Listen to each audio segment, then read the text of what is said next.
প্রত্যেকবার আসলে তার কাছ থেকে জোর করে 500 টাকা নিয়ে গাইস, আমাদের বিখ্যাত হারুন কাকার কাছ থেকে আমি 500 টাকা নিয়ে বাংলাদেশের অন্যতম জনপ্রিয় ইউটিউবার এবং কন্টেন্ট ক্রিয়েটর তৌহিদ আফ্রিদি। কিন্তু সম্প্রতি তাকে নিয়ে দেশ জুড়ে আলোড়ন সৃষ্টি হয়েছে, কারণ তিনি এখন আছেন একটি মামলার আসামি হিসেবে গ্রেপ্তার অবস্থায়।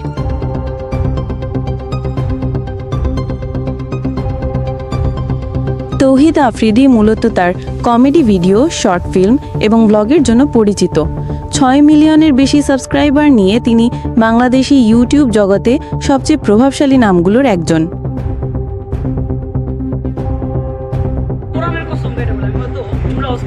কিন্তু গত 24 আগস্ট 2025 অপরাধ তদন্ত বিভাগ সিআইডি তাকে বরিশাল থেকে গ্রেফতার করে।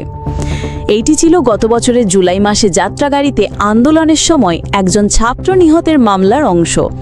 সেই মামলায় 25 জনকে আসামি করা হয়েছে, যার মধ্যে তৌহিদ আফ্রিদি ছিলেন 11 নম্বরে। না না, এটা আমাদেরই ভাষা, আমার চাচা, আমার আপন দাদার ভাষা। দাদার ভাষা আসছে খবর দিয়ে রাখো।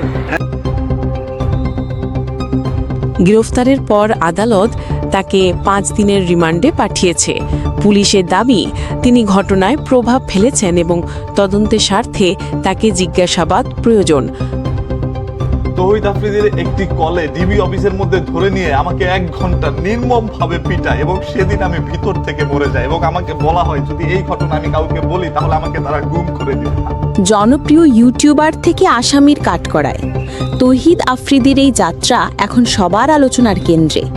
এখন প্রশ্ন হলো, আদালতের রায়ে শেষ পর্যন্ত কি প্রমাণিত হবে? সময়ই দেবে সেই উত্তর।